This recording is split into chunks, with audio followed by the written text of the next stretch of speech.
கிறிஸ்துக்குள் பிரியமான என் அன்பு தேவச்சனமே, ஆண்டவராகிய இயேசு கிறிஸ்துவின் இனிய நாமத்தில் உங்களை வாழ்த்துகிறேன்.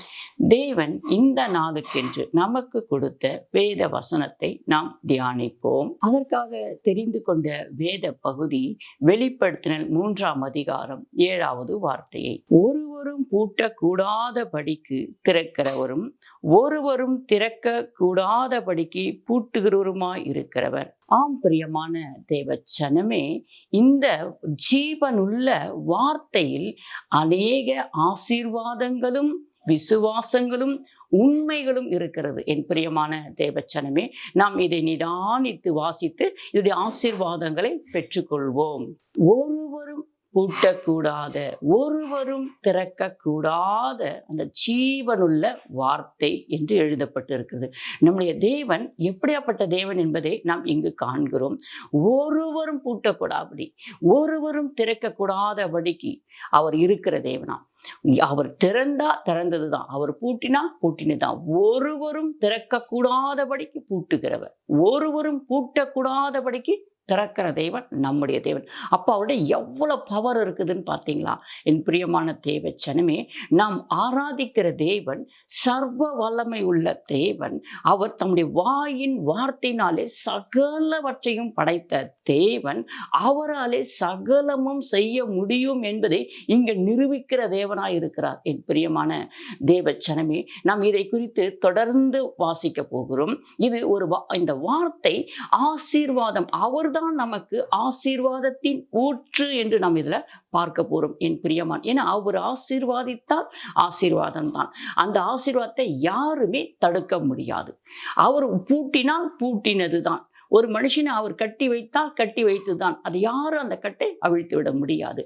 அப்படித்தான் என் பிரியமான தேவச்சனமே, அதற்குரிய வார்த்தைகளை நாம் தொடர்ந்து இப்பொழுது பார்க்க போகிறோம். ஒருவரும் பூட்டக்கூடாதபடிக்கு அவர் திறக்கிறவர், ஒருவரும் திறக்கக்கூடாதபடிக்கு பூட்டுகிறவர் என்ற இந்த வேத வசனத்தின் அடிப்படையிலே நாம் தொடர்ந்து வசனங்களை தியானிப்போம், வாசிப்போம். நீதிமொழிகள் 20வது அதிகாரத்தையும் 21வது வார்த்தையும், ஆரம்பத்திலே துரிதமாக கிடைத்த சுதந்திரம் முடிவிலே ஆசீர்வாதம் பெறாது. ஆரம்பத்துல நமக்கு ஒரு ஆசீர்வாதம் கிடைக்குதுன்னா அதோடைய பொருள் என்ன, அதோடைய சந்தோஷம் என்ன, அது இது என்னன்னு நமக்கு புரியாது. நமக்கு உடனே கேட்ட உடனே கிடைச்சிட்டா. ஆனா சிலவற்றுக்கு நமக்கு கிடைக்கும், சிலவற்றுக்கு கிடைக்காது. ஆனாலும் சிலவற்றை கால தாமதமாக கொடுத்தார் என்று சொன்னால் அது ஒரு பெரிய பிளஸிங்கா இருக்கும். நமக்கென்று தேவன் வைத்திருக்கிற ஆசீர்வாதம் அது நமக்குத்தான். அதை யாராலையும் பறித்து கொள்ள தேவன் விட மாட்டார். என் பிரியமான தேவச்சனமே, நம்ம நன்றாக இதில் புரிந்து கொள்ள வேண்டும். இதில் அநேக ஆசீர்வாதங்களும் இருக்கு, நம்மால் தடப்பட்டு நிற்கிற காரியங்களும் இருக்கிறது. நம்ம ஒரு பொருள் வேணும்னு அடம் பிடிச்சி வாங்குறோம். ஏன் நம்ம ஒரு குழந்தைன்னு வச்சுக்கோங்களேன், ஒரு குழந்தை அடம் பிடித்து ஒரு பொருளை வாங்குகிறது. அது சில காலம் கொஞ்ச நாள் தான் வச்சிருக்கும். அடுத்தது பார்த்தா அந்த பொருளை அதை தூக்கி போட்டுட்டு இருக்கும். ஏன்னா அது விளையாடி அதுக்கு போர் அடிச்சுட்டு இருக்கும் அந்த குழந்தைக்கு. அது அதே மாதிரி தான் இன்னைக்கு நம்ம அடம் பிடிச்சி துரிதமா அப்பா கிட்ட வேணும்னு சிலதை கேட்டு வாங்குவோம். ஆனா அது நமக்கு கொஞ்ச நாள் கழிச்சு அது வேண்டாமாயிடும், வேண்டாம் வெறுப்பாயிடும், இன்னொன்று முள்ளாயிடும். அநேக பேருக்கு நான் பார்த்துருக்கிறேன், அழுது புலம்பி அடம் பண்ணி வாங்கினது சில அவங்களுடைய வாழ்க்கையை பார்த்தா முள்ளா மாறி இருக்கிறது.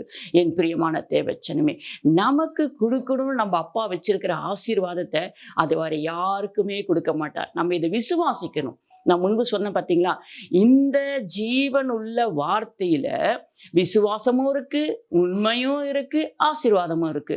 இதை நம்ம பெற்றுக்கொள்ளணும்னா பொறுமையா அமைதியா கடந்து போகணும். என் பிரியமான தேவச்சனமே, நம்ம அப்பாட்ட கேட்கிறோம். சிலது துரிதமா பெற்றுக்கொள்ள வேண்டியதா இருக்குது, அதுக்கு நம்ம கேட்கிறோம், அப்பாவுக்கு தெரியும், கொடுத்து விடுகிறார். சிலது கொஞ்சம் கால தாமதமாய் கொடுத்தாலும் அதற்குரிய ஆசீர்வாதம் மிக பெரியதா இருக்கும். அப்பா காலம் தாமதிச்சு கொடுக்குறான்னு சொன்னா அது எனக்கு பெஸ்டா தான் கொடுப்பாரு. நம்ம முதலாவது நம்பணும். அந்த ஜீவ வார்த்தை மேல நம்ம நம்பிக்கை வைக்கணும். நம்ம அப்பா மேல நம்ம விசுவாசத்தையும் நம்பிக்கை வைத்து காத்திருக்கணும். பிரியமான தேவச்சனமே, துரிதமா ஒரு சுதந்திரம் கிடைக்குது, நமக்கு சுதந்திரமா இன்னைக்கு கிடைக்குதுன்னு பார்த்தா அது முடிவிலே ஆசீர்வாதம் பெறாது என்று எழுதப்பட்டு இருக்கிறது. என் பிரியமான தேவச்சனமே, நாம் எப்படி கேட்கிறோமோ தகப்படத்துல அப்படியே நம்ம பெற்றுக்கொள்ளவும் அவர் கொடுக்கவும் அவர் தயாராக இருக்கிறார். ஆனா அதை நம்ம எப்படி வச்சுக்க போறோம்ன்றதுதான் தொடர்ந்து நம்ம வாசிக்க போறோம். வாசிப்போம். எபிரேயர் 12ஆம் அதிகாரத்தை 9, 10, 11 அன்றியும் நம்முடைய சரீரத்தின் தகப்பன்மார்கள் நம்மை சிட்சிக்கும் போது அவர்களுக்கு நாம் அஞ்சி நடந்திருக்க நாம் பிழைக்கத்தக்கதாக ஆவிகளின் பிதாவுக்கு வெகு அதிகமாய் அடங்கி நடக்க வேண்டும் அல்லவா? ஆமா, எப்படி இருக்கு பார்த்தீங்களா? கொஞ்ச காலம் தான் நம்மளுக்கு சிச்சை. இந்த அஞ்சு நடக்கிறோம். இந்த உலகத்துல இருக்கிற நம்ம தாய் தகப்பன்மார்க்கே நம்ம பயந்து நடக்கிறோம். பயந்து நடந்து தான் ஆகணும். அவங்களை கனப்படுத்தணும் இல்லைங்களா? ஏன்னா தாய் தகப்பனை கனப்படுத்துவர்களுக்கு ஆயுசு நாட்கள் அதிகம் என்று வேதத்தில் எழுதப்பட்டிருக்கும். தாய் தகப்பனை நீ கனம் பண்ணுவாயாக, அவங்களுக்கு பயந்து நடப்பாயாக என்று நீதிமொழிகள் அநேக இடத்துல எழுதப்பட்டிருக்கிறது. இப்ப இந்த தாய் தகப்பனுக்கே நம்ம கீழ்ப்படிந்து இருக்கணும் என்று சொன்னால் பரம தகப்பனுக்கு நம்ம எப்படி கீழ்ப்படிய வேண்டும்? அவர் நமக்கு பெஸ்டானதை தான் கொடுப்பார் என்பதை நம்ம எப்படி விசுவாசிக்க வேண்டும்? தொடர்ந்து வாசிப்போம். அவர்கள் தங்களுக்கு நலமென்று தோன்றுகிறபடி கொஞ்ச காலம் சிட்சித்தார்கள். இவரோ தம்முடைய பரிசுத்தத்துக்கு நாம் பங்குள்ளவர்களாகும் பொருட் நம்முடைய புரோஜனத்துக்காகவே நம்மை சிட்சிக்கிறார். பார்த்தீங்களா? இந்த உலகத்துல இருக்கிற தாய் தகப்பன்மார்கள் நம்மளை சிட்சித்து நீங்க சரியான பாதையில வரணும் என்று அவங்க வளர்க்குறாங்க.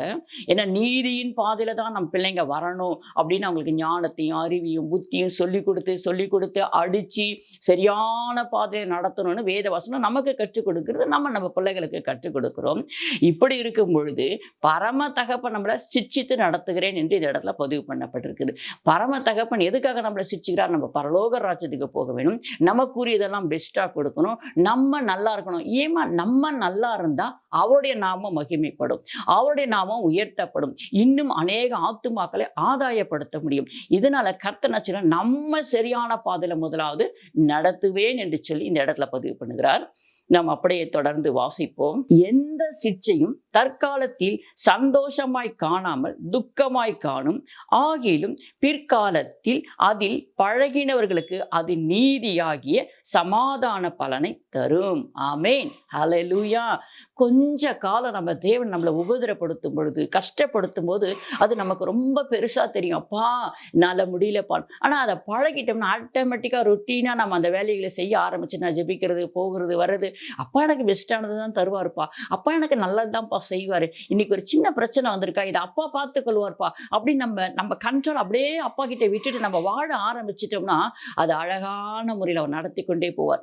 நம்ம எதை குறித்தும் கவலைப்படாம, அப்பா நீங்க இருக்கீங்கப்பா, நீங்க பாதுகாத்துக் கொள்வீங்கப்பா, நீங்க நடத்துவீங்கப்பா, நீங்க எனக்கு பெஸ்டானதை கொடுப்பீங்கப்பான்னு நம்முடைய நம்பிக்கையும் நம்முடைய விசுவாசமும் அவர் மேலேயே நம்ம வைக்க வேண்டும் என்று தேவன் விரும்புகிறார். என் பிரியமான தேவ சனமே, இந்த இடத்துல பார்க்கும்போது ஆண்டவர் எலியாவை பாருங்களேன்.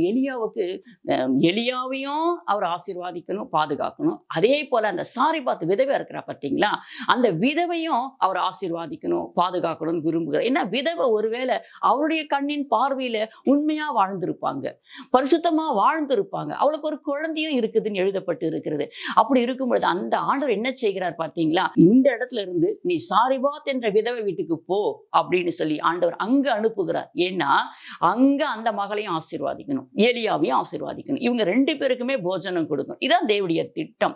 அந்த இடத்துக்கு அனுப்பி அங்க இருக்கிற அந்த சகோதரி என்ன சொல்லுகிறாங்க, கொஞ்சமாவது கொஞ்சம் எண்ணம் தான் இருக்கு, நானும் சாப்பிட்டு நானும் என் பிள்ளையும் சாகலாம் என்று இருக்கிறோம் என்று சொல்லுகிறார்கள். ஆனாலும் எலியாவை கொண்டு போய் தேவன் அந்த இடத்துல வைத்து அந்த மகளையும் ஆசீர்வாதிக்கிறார்.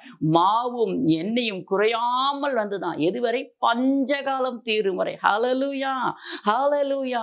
என் பிரியமான தேவ சனமே, தேவன் நடத்துகிற விதமே ரொம்ப அதிசயமா இருக்கும். யாராலுமே புரிந்து கொள்ள முடியாது. அதை புரிந்து கொள்ள வேண்டும் என்று சொன்னால் வேதத்தை தினந்தோறும் வாசிச்சு வாசிச்சு வாசிச்சு அவர் சொல்ற சத்தத்துக்கு கேட்டு கீழ்ப்படிஞ்சு போகும் பொழுதுதான் நம்மளால கொஞ்சம் புரிஞ்சு கொள்ள முடியும். என் பிரியமான தேவ சனமே, யோசிச்சு பாருங்க. அந்த விதவையும் அவர் பாதுகாக்கணும், அந்த குழந்தையும் அவர் பாதுகாக்கணும், அப்படி எண்ணம் அந்த இடத்துல இருந்திருக்குது. ஏன்னா அந்த மகள் ஒருவேளை உண்மையை உத்தமா வாழ்ந்திருக்கலாம், தேவனை நம்பி நம்பி வாழ்ந்திருக்கலாம், நமக்கு தெரியாது. ஆனா அதை குறித்து அந்த இடத்துல எழுதப்படவில்லை. சாரிபாத் விதவை வீட்டுக்கு நீ அந்த இடத்துக்கு போ, அந்த ஊருக்கு போ, அங்க ஒரு விதவை இருப்பா, நீ இடத்துல போய் தங்குன்னு சொல்லி தேவன் அனுப்புகிறார். ஹல்லேலூயா. பஞ்ச காலம் தீரும் வரை கர்த்தர் அவங்க 2 பேரையுமே 3 பேரையுமே பாதுகாத்திருக்கிறார். அங்கு அழகாக பதிவிடப்பட்டு இருக்கிறது என் பிரியமான தேவச்சனமே. அது மாத்திரமா, இன்னொரு இடத்துல பார்க்கும் பொழுது அந்த சிறு பையன் 5 அப்பம் 2 மீன் கொண்டு வருகிறான். பார்க்கிறார், இவ்வளோ ஜனங்களுக்கு செய்தி கொடுத்து முடிச்சாரு. ஆண்டவர் எல்லார்ட்டையும் பேசி முடிச்ச பின்னாடி எல்லாருக்கும் நடந்து போனார்கள், இவர்கள் சோர்ந்து போய் விடுவார்களே என்று சொல்லி அப்படியும் ஒரு இது இருக்கிறது. இன்னொன்று பார்த்தா, இவ்வளோ ஜனங்களுக்கு இவர் எப்படி உணவு கொடுக்கிறார் என்று பார்த்து எல்லாரும் ஆச்சரியப்படணும், அவருடைய நாமத்தை மகிமைப்படுத்தணும் என்று சொல்லி தேவன் ஒரு பெரிய அற்புதத்தை செய்கிறார் என் பிரியமான தேவச்சனம். இந்த இடத்துல 2 காரியங்கள் அடங்கி இருக்கிறது. ஒன்று பார்த்தீர்கள் என்று சொன்னால், தேவன் அந்த 5 அப்பத்தையும் 2 மீனையும் ஆசீர்வாதிக்கிறார். அங்க இருக்கிற ஜனங்களுக்கு கொடுக்க வேண்டும் என்று நினைக்கிறார். இன்னொன்று பக்கம் பார்க்கும் பொழுது தேவனுடைய நாமம் அங்கு மகிமைப்பட வேண்டும் என்று விரும்புகிறார். ஹல்லேலூயா. அதே போல அந்த இடத்துல அதை ஆசீர்வாதித்து அநேக ஜனங்களுக்கு கொடுக்கிறார். எல்லாரும் சாப்பிட்டு மீதி திருப்தி எடுத்தார்கள் என்று நாம் வேத வசனத்தில் பார்க்கிறோம். ஹல்லேலூயா, ஹல்லேலூயா. நாம் அந்த தேவனை ஆராதித்துக் கொண்டிருக்கிறோம் என் பிரியமான தேவச்சனமே. நாம் அந்த ஜீவனுள்ள தேவனை ஆராதித்துக் கொண்டிருக்கிறோம். சர்வசாதாரணமான கடவுளையோ மண்ணையோ கல்லையோ அல்ல. நாம் ஜீவன் வாயின் வார்த்தையினாலே சொன்னால் போதும், அற்புதம் நடக்கும், அதிசயம் நடக்கும். தூக்கி எடுப்பார். குறைஞ்சு போயிருக்கா? ஒண்ணுமே இல்லையா? அங்கு ஒன்றை உருவாக்குகிற தேவன் அவர். அந்த தேவனை நாம் ஆராதிக்கிறபடினால் சோர்ந்து போகக்கூடாது. அப்படியே நம்மளை நடத்துவார் நடத்துவார் நடத்துவார் என்று நம் விசுவாசத்தோடு நம் ஒவ்வொரு அடிகளையும் எடுத்து வைக்க வேண்டும் என் பிரியமான தேவச்சனமே. தொடர்ந்து பார்க்கும் பொழுது எலியா ஜெபிக்கிறார். ஜெபிக்கும் பொழுது மழை இல்லை. ஆனா போய் பார்த்துட்டு வேலைக்கார்ட்ட சொல்றார், கேஎஸ் போய் பார்த்துட்டு வா அப்படின்னு. அவன் 7வது முறை வந்து தான் சொல்றான், உள்ளங்கை அளவு மேகம் இருக்கிறது என்று சொல்லி. அப்படி உள்ளங்கை அளவு மேகம் இருக்குதுன்னு சொன்ன உடனே சொல்ல, ஓ நம்ம புறப்பட்டு போகலாம், ராஜாவுக்கு போய் சொல்லு அப்படின்னு சொல்லி. அவங்க விசுவாசம் பிளஸ் விசுவாசம் அவரால் ஆசீர்வாதிக்க முடியும், விசுவாசத்தை வர்த்திக்க பண்ண முடியும், நம்பிக்கையை கனப்படுத்த முடியும், உன்னை உயர்த்த முடியும் என்பதுதான் இதெல்லாம் அடையாளம் என் பிரியமான தேவச்சனமே. கை அளவு மேகம் வர வரை எலியா என்ன பண்ண, அந்த ஜெபத்தை விட்டு எழாமல் ஜெபத்துல தரித்து கொண்டே இருக்கிறார். உள்ளங்கை அளவுக்கு மேகம் வந்ததும் உடனே ஆண்டவர் ஆசீர்வாதித்தார். நம்பிக்கை விசுவாசம் நமக்குள்ள இன்றைக்கு தோன்றணும். கர்த்தர் நம்மை ஆசீர்வதிச்சிட்டார். நமக்குள்ள ஒரு சமாதானம் கிடைக்கும் பிரியமான தேவச்சனமே.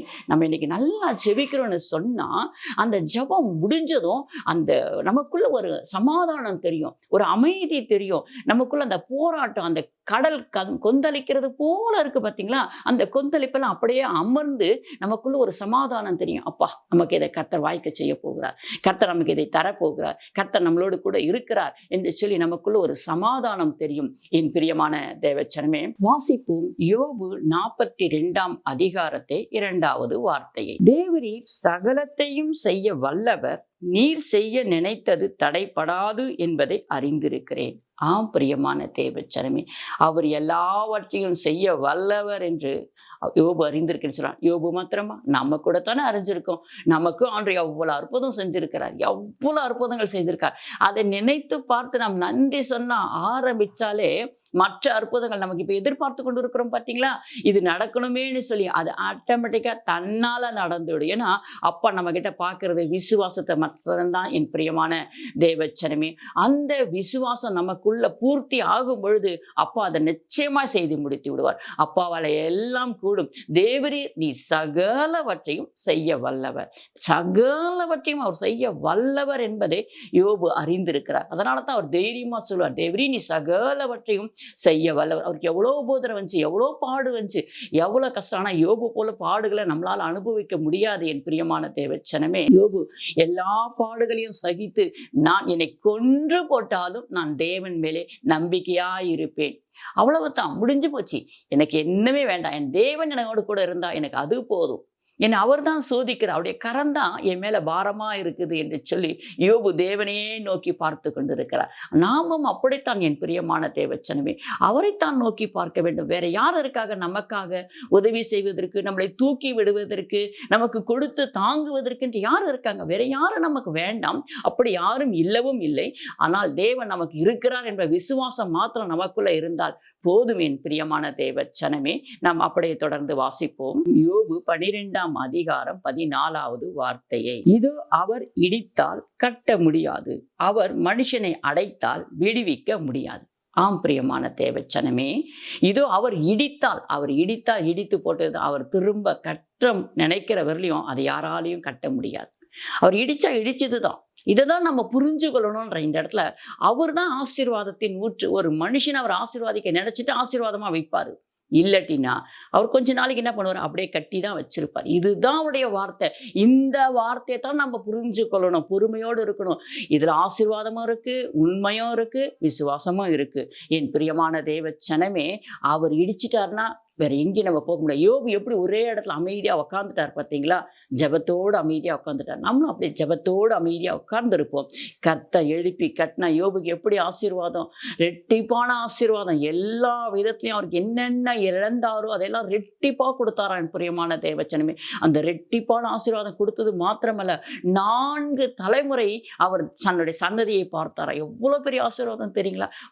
பூரண வயதுள்ளவர் தான் அவர் மரித்தாருங்களாம். கர்த்தருடைய நாமத்துக்கு மகிமை உண்டாவதாக. என் பிரியமான தேவச்சனமே, அவர் உங்களை இடித்து உட்கார வைத்திருக்கிறாரே என்று சொல்லி கலங்காதீர்கள். அந்த ஒவ்வொரு நேரத்துல தேவன் நம்மோடு கூட இருக்கிறார். அவருடைய கரம் நம்மோடு கூட இருக்கிறது. அவருடைய கண்கள் நம்மை பார்த்து கொண்டு இருக்கிறது என்று விசுவாசித்தாலே போதும். அவருடைய கண்கள் நம்மளைத்தான் பார்த்து கொண்டு இருக்கிறது. என்ன உபதிரப்படு, நீ இப்படித்தான் படணும்னு சொல்லி விட்டு போகிறவர் அல்ல அவர். அதனால் அவர் நம்மளை தூக்கி எடுக்கிற இந்த உபதிரத்துக்கு பின்னாடி யோபுக்கு எல்லாமே ஆசீர்வாதமா இருந்ததுதான். நம்மையும் தேவன் அப்படி ஆசீர்வாதிக்கத்தான் விரும்புகிறார். ஒரு விதவை குடும்பம் இருந்ததுங்களா, வேதத்துல நம்ம பார்க்கிறோம். அந்த ஊழியக்காரர் அவர் இறந்து போய்கிறாரு. அவங்களுடைய மனைவி எலிசா கிட்ட போயிட்டு கேட்கிறாங்க, என் 2 பிள்ளைங்களையும் அடிமையா கேட்கிறாங்க, நான் கடன் வாங்கின இடத்துல கடன் கொடுக்க முடியல, என்ன செய்யுதுன்னு எனக்கு தெரியல அப்படின்னு சொல்லி அந்த அம்மா போய் அழுது கேட்கும்பொழுது அவர் சொல்ல, அவங்ககிட்ட என்ன இருக்குது அப்படின்னு கேட்கிறாரு. என்கிட்ட ஒரு குடம் எண்ணெய் தவிர வேற ஒண்ணுமே இல்லை, ஒரே ஒரு குடம் எண்ணெய் தான் நான் வச்சிருக்கிறேன். அப்படியா, சரி நீ வீட்டுக்கு போய் உன் அறைக்கதவை சாத்தி கொண்டு பக்கம் அக்கா இருக்கிற எல்லார் வீட்டில் இருக்கிற பாத்திரத்தெல்லாம் வாங்கி அந்த பாத்திரத்தில் அந்த எண்ணெயை நீ ஊற்றி கொண்டே இரு, எல்லாம் நிரம்பும். அப்பொழுது நீ அதெல்லாம் என்ன பண்ணு, கடங்காரர்கள் யாராருக்கு கொடுக்கணுமோ அதெல்லாம் நீ விற்று கடனை கொடுத்து விடு, நீயும் நன்றாக இரு என்று சொல்கிற. ஹல்லேலூயா. பார்த்தீங்களா எவ்வளோ ஆசீர்வாதம், பார்த்தீங்களா எவ்வளோ ஆசீர்வாதம் இந்த வேத புத்தகத்தில் அடங்கியிருக்கு. பார்த்தீங்களா, நமக்கு தேவைன்னும் போது அந்த வார்த்தையை எடுத்து வச்சு, அப்பா இங்க ஆசீர்வாதிச்சிங்களே, இந்த ஆசீர்வாதம் தான்ப்பா எனக்கு வேணும், இங்க இவங்களை ஆசீர்வாதிச்சிங்களேப்பா, எனக்கும் இந்த ஆசீர்வாதத்தை கொடுங்கப்பா. இப்படி நம்ம கேட்டுதான் தேவனுடைய சமூகத்துல பெற்றுக்கொள்ள வேண்டும். என் பிரியமான தேவச்சனமே, அப்படி ஆசீர்வாத தேவனுக்கு நம்மை ஆசீர்வாதிக்க முடியாதா? நம்மையும் ஆசீர்வாதிப்பார், நம்ம குடும்பத்தையும் ஆசீர்வாதிப்பார், நம்முடைய பிள்ளைகளையும் ஆசீர்வாதிப்பார். அவரால் ஆசீர்வாதிக்க முடியும். ஏன்னா அவர்தான் ஆசீர்வாதத்தின் ஊற்று. ஹல்லேலூயா. தொடர்ந்து வாசிப்போம். பிரசங்கி 3ஆம் அதிகாரம் 1 வார்த்தையை, ஒவ்வொன்றிற்கும் ஒவ்வொரு காலம் உண்டு, வானத்தின் கீழ் இருக்கிற ஒவ்வொரு காரியத்துக்கும் ஒவ்வொரு சமயம் உண்டு. ஆம், பார்த்தீங்களா, ஒவ்வொரு காலம் உண்டு. அப்படியே தொடர்ந்து நம்ம வாசிக்கும் பொழுது தெரியும், எல்லாவற்றுக்கும் ஒரு காலத்தை தேவன் வைத்திருக்கார். பிறக்க ஒரு காலம் உண்டு, இறக்க ஒரு காலம் உண்டு, ஆமா தைக்க ஒரு காலம் உண்டு, கிழிக்க ஒரு காலம் உண்டு என்று சொல்லி இப்படிதான் என் பிரியமான தேவச்சனம். அப்ப தேவன் எல்லாவற்றுக்கும் ஒரு காலத்தை வைத்திருக்கிறார். யோபு உபோதிரப்படுவதற்கு ஒரு காலத்தை வைத்திருந்தார். உபோதிரப்பட்ட பின்பு, ஏன்னா அந்த நேரத்தில் அவர் பொறுமையா இருந்தார். பார்த்தீங்களா, அதனால தான் அவருக்கு ரெட்டிப்பான ஆசீர்வாதம். யோசேப்பை கொஞ்சம் பாருங்க. யோசேப்பை கூட ஆண்டுடைய வசனம் அவரை புடமிட்டது. அந்த புடமிடுற வரை அவர் காத்திருந்தார், பொறுமையோடு இருந்தார். அதற்கப்புறம் பெரிய ஆசீர்வாதம். ஆனா இன்னைக்கு நிறைய பேர் நான் யோபுன்னு பேர் வச்சுக்குவேன், யோசேப்புன்னு பேர் வச்சுக்கிறேன், ஆபிரகாம்னு பேர் வச்சுக்கிறேன்னு சொல்றோம். ஆனா அவர்கள் பாடு அனுபவிக்கிற போல் நம்மளால அனுபவிக்க முடியுமா? அவர்களுடைய ஆசீர்வாதம் மாத்திரம் நமக்கு வேண்டும். ஆனா நம்ம அந்த பாடு மட்டும் நம்ம சகிக்க மாட்டோம் இல்லையா? கொஞ்சம் நம்ம நிதானித்து யோசித்து பார்க்கும் பொழுது தேவன் எல்லாவற்றுக்கும் ஒரு காலத்தை காலத்தை வைத்திருக்கிறார். உங்களை இன்னும் நீங்க நம்ம சந்தோஷமா தான் போய்கொண்டிருக்கிறோம், ஜெபத்துல தரித்து கொண்டு தான் இருக்கிறோம், விசுவாசத்துல இருக்கிறோம். ஆனா இருந்தாலும் நம்ம கேட்டது கிடைக்கலையே என்று சொல்லி நம்ம சோர்ந்து போய்விடக்கூடாது. அப்பா காலம் தாமதிக்கிறேன்னா ஏதோ ஒரு பெஸ்டானதை கொடுக்க போறான்னு சொல்லி நம்மளை நாமே சரி செய்து கொண்டு ஓட வேண்டும். அந்த இடத்துல ஒடுங்கி உட்கார்ந்து விடக்கூடாது என் பிரியமான தேவ ஜனமே. அதே போல தத்தி தத்தி நடக்கக்கூடாது. நான் கேட்டுக்கிட்டு தான் இருக்கிறேன், இன்னும் கிடைக்கல, கிடைக்கும்னு நினைக்கிறேன். அப்படி இல்லை, கொடுப்பார், அவர் கொடுப்பார். அவர் தான் ஆசீர்வாதத்தின் ஊற்று, அவர் கொடுப்பார். அவருடைய கரத்துல இருந்து எனக்கு கிடைக்கும் என்று சொல்லி விசுவாசத்தோடு அறிக்கை பண்ண வேண்டும். நம்முடைய விசுவாசம் அப்படியே வைராகியமா இருக்கணுமா. அந்த வைராகியம் தான் கர்த்தரிடத்துல பெரிய காரியங்களை கொண்டு வரும். என் பிரியமான தேவச்சனமே, தொடர்ந்து அதே அதிகாரத்துல வாசிப்போம். அவர் சகலத்தையும் அதிரதின் காலத்திலே நேர்த்தியாய் செய்கிறார். அவர் அதினதின் காலத்துல நேர்த்தியாய் செய்வார். அவர் முன்னாடியே குறிச்சு வச்சுட்டாரு. நம்ம அல்றதுனாலையோ நம்ம கதறுனாலையோ மாற்ற மாட்டாரு. ஏன்னா ரொம்ப அவசரமான இருந்தால் நிச்சயமா மாற்றி கொடுப்பார். ஏன்னா சில நேரத்தில் அவரே சொல்லுகிறார், நான் மாற்றி தருவேன் என்று சொல்லியிருக்கிறார். மாறாதவர், நான் கர்த்தர், நான் மாறாதவர், நான் ஒரு வாட்டி சொன்னால் அதை மாற்ற மாட்டேன் என்று சொல்லுகிறவர் சில நேரத்தில் பார்த்தீங்கன்னா மாறி அந்த ஜனங்களுடைய கண்ணீரை பார்த்து அவங்க மேலே இரக்கம் செய்து கொடுக்கிறதை நாம் பார்க்கிறோம். அதே போலத்தான் இந்த இடத்துல அவர் சொல்லுகிறார், சில காரியத்துக்கு காலம் தாமதிச்சாலும் நீங்க காத்திருங்கள், அவர் சகலத்தையும் அதினதின் காலத்தில் செய்வார். ஒரு ரொட்டேஷனா வச்சுட்டார். உங்களுக்கு என்னென்ன செய்யணுமோ அது அந்த காலத்தை அது நேரா வந்து கரெக்டா உங்க இடத்துல சேரும். அதை யாராலையும் தடை பண்ண முடியாது, வழியில யாராவது பிடுங்கி போட முடியாது என்று சொல்லி தொடர்ந்து வாசிப்போம். தேவன் செய்வது எதுவோ அது என்றைக்கும் நிலைக்கும். ஆமென், ஹல்லேலூயா. தேவன் உங்களுக்கு ஒன்று செய்தால் அது நிலைக்கும். ஆமா, எனக்கு ரொம்ப விசுவாசம் உண்டு. தேவன் ஒரு சின்ன பொருள் கொடுத்தாருன்னா அப்பா கிட்ட தான் சொல்லுவேனே, அப்பா இது நீங்க கொடுத்ததுப்பா, நீங்க பார்த்துக்கோங்க அப்படின்னு சொல்லுவேன். ஏன்னா அது அவர் கொடுத்திருந்தா நிலைக்கும், இல்லாட்டினா காணாம போய்விடும். கர்த்தரை நமக்கு கொடுக்குறேன்னு சொல்லி வச்சுட்டாருன்னா அது நமக்கு வந்து சேரும் வரை அவர் தான் பிரயாசப்படுவார். இது அவருக்கு அந்த மகள் கிட்ட போய் கொண்டு போய் சேர்க்கணுமே என்று சொல்லி நாம் காத்திருக்கணும். பிரியமான தேவச்சனமே, காத்திருந்து நாம் பெற்றுக்கொள்ளும் போது அது ஒரு பெஸ்டா இருக்கும். ஹல்லேலூயா. வாசிப்போம் ரோமர் 9ஆம் அதிகாரத்தை 18வது வார்த்தையை. ஆதலால் எவன் மேல் இரக்கமா இருக்க சித்தமா இருக்கிறாரோ அவன் மேல் இரக்கமா இருக்கிறார், எவனை கடினப்படுத்த சித்தமா இருக்கிறாரோ அவனை கடினப்படுத்துகிறார். ஆம் பிரியமான தேவச்சனமே, இங்க புரிஞ்சிச்சிங்களா? நமக்கு எவ்வளவு அழகா வேதத்துல எழுதி கொடுத்துருக்காரு பார்த்தீங்களா? மோசே கிட்டே ஆண்டவர் இப்படிதான் சொல்லுகிறார். அதுலயே நம்ம மேல கொஞ்சம் வாசிக்கும் பொழுது தெரியும், எவன் மேல் இரக்கமா இருக்க சித்தமா இருப்பேன், நான் அவன் மேல் இரக்கமா இருப்பேன். எவனுக்கு நான் என்ன செய்யணும்னு சித்தம் வச்சிருக்கேன்னு அவனுக்கு செய்வேன்னு சொல்றார். அதை நம்ம மாற்றி போட முடியாது. ஏன்பா நீங்க இப்படி செய்யறீங்க? யாராவது அவருடைய கைக்கு தடுக்க முடியுமா? அப்பா நீங்க இதை செய்யாதீங்கப்பா, அப்பா நீங்க இதை பண்ணாதீங்கப்பா அப்படின்னு அவர் செய்கிறவர் போய் அவர் கைக்கு தடுக்க முடியுமா? முடியவே முடியாது. அவருடைய நினைவுகள் நம்முடைய நினைவுகள் அல்ல, அவருடைய சிந்தனை நம்முடைய சிந்தனை அல்ல. அவர் நமக்கு என்ன வச்சிருக்கிறாரோ அதை நிச்சயமா கொடுப்பார். நம்ம அதை கேட்டு பெற்றுக்கொள்ள வேண்டியதான் நம்மளுடைய வேலை. என் பிரியமான தேவச்சனமே, எவன் மேல் இரக்கமா இருக்க அவர் சித்தமா இருக்கிறாரோ அவர் மேல் அவர் சித்தமா இருப்பார். அதனால நம்ம இங்க என்ன செய்யணும்னு சொன்னா, கர்த்தாவே நீங்க எங்க மேல இரக்கமா இருப்பதற்காக உமக்கு ஸ்தோத்திரம்பா, எங்களுக்கு நீங்க செய்ய வேண்டிய நன்மையை செய்யுங்கப்பான்னு நம்ம தாழ்த்தி நாம் ஜெபித்து பெற்றுக்கொள்ளுவோம். தொடர்ந்து வாசிப்போம். நீதிமொழிகள் 20வது அதிகாரத்தையும் 4வது வார்த்தையும். சோம்பேறி குளிர்கிறது என்று உழுவ மாட்டான், அறுப்பிலே பிச்சை கேட்டாலும் அவனுக்கு ஒன்றும் கிடைக்காது. பார்த்தீங்களா? நம்ம செய்ய வேண்டியதை ஒன்றும் செய்யாமல் எனக்கு தாங்கப்பா, எனக்கு தரலப்பா இப்படின்னு சொல்லிக்கிட்டு இருந்தா ஒண்ணுமே வேலைக்கு ஆகாது. சோம்பேறியா இருக்கிறவன் என்ன பண்ணுவான், எழுவான் பாட்டான் வேலை செஞ்சுட்டு போயிட்டே இருப்பான், அப்பா கொடுப்பாருன்னு சொல்லிட்டு. ஆனா நம்ம அழ வேண்டிய நேரத்துல அழணும், துதிக்க வேண்டிய நேரத்துல துதிக்கணும், ஜெபிக்க வேண்டிய நேரத்துல ஜெபிக்கணும், தேவனை கனப்படுத்த வேண்டிய நேரத்துல கனப்படுத்தணும். இதெல்லாம் நம்ம ஒன்றுமே செய்வதில்லை. நிலம் வச்சிருந்தீங்கன்னா அந்த நிலத்துல ஏதாவது விவசாயம் பண்ணாம, எதுவுமே நிலத்துல விதைக்காம அது ஏதாவது அறுக்க முடியுமா? அதுல யோசிச்சு பாருங்க. நிலத்தை வச்சிருக்கிறோம், இல்ல மரத்தை வச்சிருக்கிறோம், அதுகளுக்கு தண்ணி ஊத்தாம விதைக்காம எதையாவது அறுவடை செய்ய முடியுமா? அப்படித்தான் நம்ம கண்ணீர் ஊற்ற வேண்டிய இடத்துல கண்ணீர் ஊற்றணும். என் பிரியமான தேவச்சனமே, ஜெபிக்க வேண்டிய நேரத்துல ஜெபிக்கணும். என் பிரியமான தேவச்சனமே, ஜெபிச்சு பாருங்க, துதித்து பாருங்க, நம்ம செய்ய வேண்டியதை செஞ்சு பாருங்க. அப்பொழுது அப்பா நமக்கு கொடுப்பார். எவ்வளவு அழகா எழுதப்பட்டிருக்கு பாருங்க இந்த இடத்துல. சோம்பேறி அதிகாலையில் எழுந்து என்ன பண்ண மாட்டான், ஜெபிக்கவே மாட்டான். இன்னும் கொஞ்ச நேரம் தூங்கலாம், இன்னும் கொஞ்ச நேரம் தூங்கலாம், நல்லா கை முடக்கி கொண்டு தூங்கலாம். அதிகாலையில தான் நம்மளுக்கு நல்லா தூக்கம் வருமே. ஆனா அந்த அதிகாலை நேரத்தை நம்ம தூக்கி போட்டுட்டு தேவனுடைய சமூகத்துல நம்ம ஜெபிக்கிற பிள்ளைகளா மாறணும். என் பிரியமான தேவச்சனமே, இப்பொழுது ஜெபிக்கும் பொழுது இந்த ஆசீர்வாதங்கள் நமக்கு நிச்சயமாய் கிடைக்கும். அவர் கொடுத்துதான் ஆகணும். நம்ம ஜெபிச்ச பின்னாடி அவர் கொடுத்துதான் ஆகணும். தடை பண்ண முடியாது. அவராலே, அவருடைய கரத்தினாலே அதை தடை பண்ணவே முடியாது.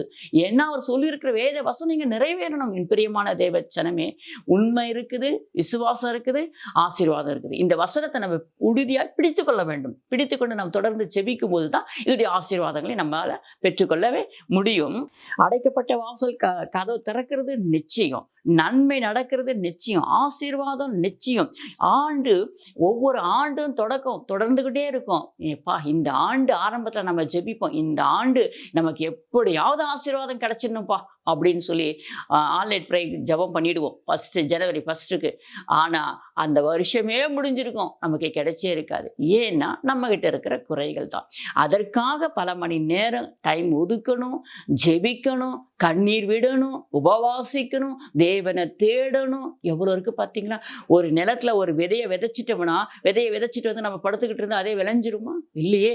அதுக்கு என்னென்ன பண்ண வேண்டியது இருக்குதோ அதை போய் நம்ம விவசாயிகிட்ட கேட்டு அவங்க அழகா சொல்லி கொடுப்பாங்க. அவங்க கூட அதிகாலையில எழுந்து நிலத்துக்கு போய் வேலை செய்வாங்க. அந்த மாதிரி தான் நம்ம பெற்றுக்கொள்ள வேண்டிய ஆசீர்வாதம். ஆனா அப்பா கொடுத்தாருன்னா பெஸ்டானது தான் கொடுப்பார், நல்ல ஆசீர்வாதத்தை தான் கொடுப்பார். கொஞ்சமா குறைவா இந்த அப்போ வச்சுக்கோ அப்படிலாம் தூக்கி போடுகிறவர் அல்ல நம்ம அப்பா கொடுத்தாருன்னா தான் பிள்ளைகளுக்கு எவ்வளோ ஒரு வருஷ காலமா இந்த விஷயத்துக்காக அவங்க போராடுகிறாங்களே, நம்முடைய சமூகத்துல கண்ணீர் விட்டு ஜெபிக்கிறாங்களே, கேட்டுக்கொண்டே இருக்காங்க, விடாம தட்டி கொண்டே இருக்கிறாங்களே என்று சொல்லி நம்ம அப்பா நமக்கு நிச்சயமாய் கொடுப்பார். என் பிரியமான தேவச்சனமே, நாம் சோர்ந்து போகக்கூடாது, அப்படியே தூங்கி விடக்கூடாது. அதிகாலையில எழுந்து ஜெபிச்சு பாருங்க. இன்னும் சொல்ல போனா மிட்நைட் 2 மணி ஜெபத்துக்கு இருக்கிற வல்லமை வேற எதுக்குமே கிடையாது. மிட்நைட் உங்களுக்கு முடியாது, நடக்காதுன்ற பிரச்சனைக்கு மிட்நைட் 2 மணிக்கு நீங்க ஜெபிச்சு பாருங்க, கர்த்தர் உங்களுக்கு பெரிய காரியத்தை செய்வார். நாங்கெல்லாம் சாதிக்கணும்னு நினைக்கும் பொழுது நைட்டு ப்ரேயரை தான் ஆயத்தப்படுத்துவோமே. நைட்டு ப்ரேயரை நீங்க ஆயத்தப்படுத்தி பாருங்க, அதனுடைய ஆசீர்வாதத்தை நீங்களே பார்ப்பீங்கள். என் பிரியமான தேவச்சனமே, வாசிப்போம் ஏசாயா 45வது அதிகாரம் 4வது வார்த்தையை. வெண்கல கதவுகளை உடைத்து இரும்பு தாழ்பாள்களை முறித்து அந்தகாரத்தில் இருக்கிற பொக்கிஷங்களையும் ஒளிப்படத்தில் இருக்கிற புதையல்களையும் உனக்கு கொடுப்பேன். வெண்கலம் போல இருக்கிற கதவுகள் எல்லாம் உடைத்து ஆண்டவர் நமக்காக பொக்கிஷத்தை கொடுப்பேன்னு சொல்றாரு. இந்த ஆண்டு நம்ம எப்படியும் பெற்றுக்கொள்ளணும் அப்படின்ற ஒரு விசுவாசம், ஒரு நம்பிக்கையும் தேவன் மேல வச்சு காத்திருக்கும் பொழுது, பிரியமான தேவச்சனமே, அவங்கவுங்க கிட்ட என்னவாவது இருந்தது. சில பேர் யோசிக்கலாம், அந்த சிறு பையன்கிட்ட 5 மீன் 2 அப்பமாவது இருந்தது, என்கிட்ட ஒண்ணுமே இல்லை. சரி, அந்த அம்மா கிட்ட கொஞ்சம் மாவு எண்ணெயாவது இருந்தது, என்கிட்ட அது கூட இல்லை. ஏரியா கிட்ட ஒரு கையளவு மேகமாவது இருந்தது, அதுக்காக பெரிய காரியங்களை செய்ய முடியுது. ஆனா இங்க நம்ம கிட்ட என்ன இருக்குதுன்னு யோசிச்சு பாருங்களேன். நம்ம கிட்ட வாய் இருக்கு, நாக்கு இருக்கு, உதடு இருக்கு, உள்ள இருக்குது. இதை வச்சு பெரிய காரியங்களை சாதிக்கலாம். பிரியமான தேவச்சனமே, முழங்கால் படிட்டு ஜெபிக்க ஆரம்பிங்க. கர்த்தருடைய அவருடைய அதிசயங்களை சொல்லி துதிச்சு பாருங்க, அவருடைய நாமத்தை உயர்த்தி பாருங்க, நல்லா பாடி பாருங்க. ஆசீர்வாதத்தின் ஊற்று நாம் நிச்சயமாய் பெற்றுக்கொள்வோம். ஏன்னா ஆசீர்வாதிக்கிறவர் அவர் தான், அவரிடத்துல இருந்து வந்தாதான் ஆசீர்வாதம். அப்படி இருக்கும் பொழுது நம்ம ஏன் அங்கேயும் இங்கேயும் ஓடணும்? முழங்கால படியிடுவோம், ஜெபிப்போம், நேரத்தை முதலாவது ஃபிக்ஸ் பண்ணுவோம், கேட்போம். சும்மா கொஞ்ச நேரம் ஜெபம் பண்ணிட்டு முடியல, கண்ணீரை தண்ணீரை போல ஊற்றணும். பிரியமான தேவச்சனமே, அப்படி செய்யும் போதுதான் பெரிய ஆசீர்வாதம், பெரிய பெரிய பிளஸ்ஸிங் கிடைக்கும். யோபு அப்படியே அழாம இருந்தாரா? யோசேப்பு சிறைச்சாலையில போட்டு எவ்வளவு கண்ணீர் விட்டுருப்பார். அதுதானதான் அவ்வளவு பெரிய ஆசீர்வாதம். நம்ம பெரிய ஆசீர்வாதத்தை பெற்றுக்கொள்ளணும் அப்படின்னு சொன்னா நம்ம இரவு ஜெபத்தை கூட்டணும், அதிகமா கூட்டணும், கூட்டி ஜெபிச்சு பார்க்கணும், கண்ணீர் விட்டு பார்க்கணும். அந்த காரியங்களை கர்த்தர் வாய்க்க செய்வார். எது தடைப்பட்டு இருக்குதோ அதை நீங்க பெற்றுக்கொள்ள முடியும். இந்த ஆண்டு முடிய போகுதே, இன்னும் நான் கேட்டது கிடைக்கலையே நினைக்கிறீங்களா? ஜெபத்தை கூட்டுங்க, உபவாசத்தை கூட்டுங்க, ஆண்டோட கூட இருக்கிற ஐக்கியத்தை கூட்டுங்க, தேவ சமூகத்துல அமர்ந்து பாருங்க. பெரிய ஆசீர்வாதம் நிச்சயமா உங்களுக்கு கிடைக்கும். என் பிரியமான தேவச்சனமே, வெண்கல கதவுகளை உடைத்து இரும்பு தாழ்பாள்களாம் முறிச்சு அந்தகாரத்துல இருக்கிற பொக்கிஷத்தையும் ஒளிப்படத்துல இருக்கிற புதையிலையும் அவர் உங்களுக்கு தருவேன்னு சொல்லியிருக்கார். தருவேன்னு வாக்கு பண்ணினவர் நிச்சயமாக தருவார். அவர் நிச்சயமாக கொடுக்க வல்லவராய் இருக்கிறார். நாம் பெற்றுக்கொள்ள பாத்திரமாய் இருந்து அதை பெற்றுக்கொள்வோம். என் பிரியமான தேவச்சனமே, தொடர்ந்து நாம் இப்பொழுது ஜெபிப்போம். அப்பா உமக்கு ஸ்தோத்திரப்பா, ஸ்தோத்திரம் தகப்பனே. உம்முடைய வல்லமையுள்ள கரத்துல ஒப்பு கொடுத்து செபிக்கிறேன் ஆண்டவரே. நீங்க பொறுப்பெடுத்துக் கொள்ளுங்க ராஜா. இந்த வார்த்தைகள் ஆசீர்வாதத்தின் ஊற்று, நீர்தானப்பா ஆசீர்வாதத்தின் ஊற்று. அப்பா இந்த வார்த்தை அந்த பிள்ளைகளுடைய இருதயத்துல பதியட்டும் ஆண்டவரே. அவர்கள் உங்களுடைய இடத்துல கேட்கும் பொழுது அப்பா தகப்பனை பெற்றுக்கொள்ளத்தக்கதா அவன் பிள்ளைகளை ஆசீர்வாதிங்கப்பா. அடுத்த கட்டத்துக்கு அவங்க வாழ்க்கையில முன்னேறி செல்ல கிருபை செய்யுங்கப்பா. அதற்குரிய வழி வாசலை திறந்தருளுங்க ஆண்டவரே.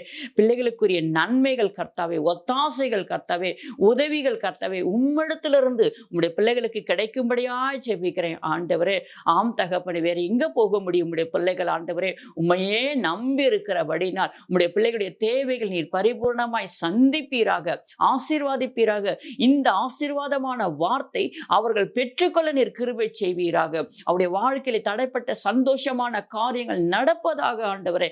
சந்தோஷத்தின் மேல் சந்தோஷம் அவர்கள் பெற்றுக்கொண்டு உம்முடைய நாமத்தை மகிமைப்படுத்துவீராக. எங்களுக்கு அல்ல கர்த்தாவே, எங்களுக்கு அல்ல, உம்முடைய நாமத்துக்கு மகிமை உண்டாகும்படியாய் நாங்கள் கேட்கிறோம் அப்பா. உம்முடைய பிள்ளைகள் அந்தந்த ஊர்ல அந்தந்த இடத்துல இருக்கிறார்களோ அங்கங்க அவங்களுடைய பிள்ளைகளை ஆசீர்வாதித்து வைங்கப்பா. உம்முடைய பிள்ளைகள் அந்தந்த பகுதியில் ஆசீர்வாதமா இருந்து சாட்சி சொல்லி உம்முடைய நாமத்தை மகிமைப்படுத்த கிருபை தாங்கப்பா, கிருபை தாங்கப்பா, கிருபை தாங்க சுவாமி. இயேசுவின் நாமத்தினால ஜெபிக்கிறோம் எங்கள் ஜீவன நல்ல பிதாவே. ஆமென். ஸ்தோத்திரம்.